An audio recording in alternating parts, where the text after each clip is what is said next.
আপনি যখন হস্তমৈথুন বন্ধ করে দেবেন তার 3 মাসের মধ্যে আপনি রেজাল্ট দেখতে পাবেন। হ্যাঁ, শুধু 3 মাস না, 3 মাস আমি খুব বেশি বলে ফেললাম।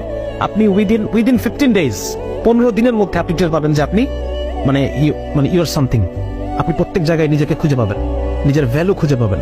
হ্যাঁ, নিজের যে যোগ্যতা, এই যে জীবনের সুখ কোথায়, ওই পর্নোগ্রাফি দেখে হস্তমৈথুন করার মধ্যে সুখ নাই। এবং আপনি যখন নিজেকে একজন সাকসেসফুল পুরুষ হিসেবে, একজন লিডার হিসেবে আপনি দেখতে পাবেন নিজেকে, হ্যাঁ, নিজের ফুল কোয়ালিটিকে আপনি যখন প্রস্ফুটিত হতে দেখবেন, ফুল কোয়ালিটিকে আপনি যখন বিকশিত দেখবেন যে আমি বিকশিত হয়েছি, এইটা হচ্ছে একজন পুরুষের তার মূল জীবনের যে সুখ, জীবনের প্রশান্তি হচ্ছে এইখানে। সুতরাং আপনি হস্তমৈথুন ছেড়ে দেওয়ার within 15 days you can feel যে আমার টেস্টোস্টেরন বাড়ছে, আমি আমিকে খুঁজে পাচ্ছি। আপনি মানুষের চোখে চোখ রেখে কথা বলতে পারবেন।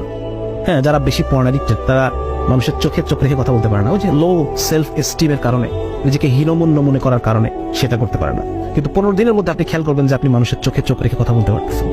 হ্যাঁ, এটা একটা বিরাট একটা বিষয়। তো যার কারণে আমি এই রিসার্চটা উল্লেখ করলাম। আরেকটা রিসার্চ যেখানে আছে 2009 সালে একজন ইটালিয়ান রিসার্চার, ওনারা ইউনিভার্সিটি অফ নটিংহ্যাম, ওনারা রিসার্চ করেছিলেন 840 জন ব্রিটিশ পুরুষের উপরে তারা এই গবেষণাটা করেছিলেন।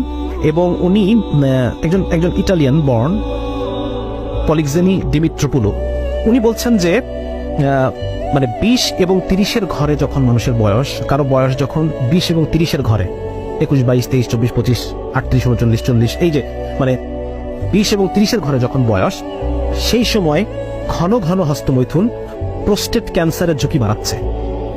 ওনারা গবেষণায় পেয়েছেন প্রোস্টেট ক্যান্সার, পুরুষের প্রোস্টেট নামে একটা জায়গা থাকে, আমাদের যে ওই প্রস্রাবের যে ব্লাডার, প্রস্রাবের ব্লাডারের ঠিক নিচে প্রোস্টেট নামে একটা অঙ্গ আছে, যে প্রোস্টেটটা মূলত দেখা যাচ্ছে পুরুষের যে বীর্য, সিমেনের একটা কন্টেন্ট প্রোস্টেট থেকে তৈরি হয়, এরকম কিছু বিষয় আছে আর কি। তো ওইখানে ক্যান্সার হয়, ওখানে ক্যান্সার হয় এবং এই ক্যান্সারের ঝুঁকি বাড়ে ঘন ঘন হস্তমৈথুন করলে 20-30-এর ঘরে যাদের বয়স তাদের ক্ষেত্রে, এবং 20-এর ঘরে যাদের বয়স 21, 22, 23, 24, এই 20-এর ঘরে যাদের বয়স, তারা যদি সপ্তাহে 2 বার, দেখেন খেয়াল করে দেখেন, সপ্তাহে 2 থেকে 7 বার যারা হস্তমৈথুন করে এই বয়সে, 20-এর ঘরের বয়সে, তাদের প্রোস্টেট ক্যান্সারের রিস্ক 79%, 79% রিস্ক।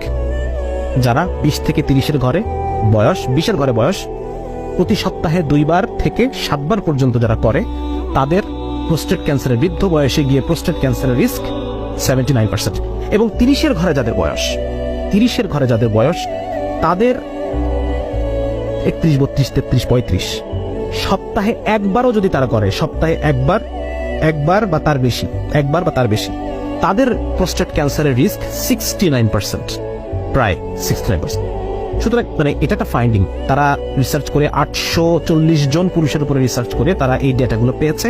কেন হয়, কিভাবে হয়, এ বিষয়ে বিস্তারিত এখনো আসে নাই, কখনো আসবে কিনা আমরা জানি না, বিকজ তারা তো এটাকে নর্মাল মনে করে বা নর্মাল হিসেবেই তারা দেখতে চায়, বিকজ এটার উপর তাদের $100 বিলিয়ন ইন্ডাস্ট্রি রয়েছে। সুতরাং তারা তো চায় না এটা খারাপ প্রমাণিত হোক। তবে জানি না, এটা হয়তো আমরা কোনোদিন সামনে জানতে পারবো যদি আমরা মুসলিমরা এগুলো নিয়ে গবেষণা করি। আমি এই জন্য খুব গবেষণা করতে উৎসাহিত করি সবাইকে যে আপনারা গবেষণা করেন। হ্যাঁ, যে মুসলিমরা যদি কখনো আমরা গবেষণা করি, হয়তো এই বিষয়গুলো নিয়ে আমরা আরো বিস্তারিত জানতে পারবো।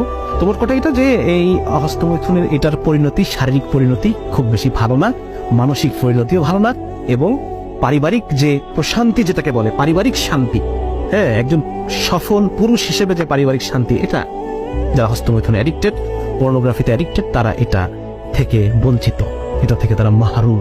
ঠিক আছে না? তো এটা একটা পয়েন্ট। এই বিষয়গুলো নিয়ে আমরা অনেক আলোচনা অলরেডি করেছি। তো এখন মূলত আমরা চলে যাই যে আসলে এই যে একটা বিশাল সমস্যা,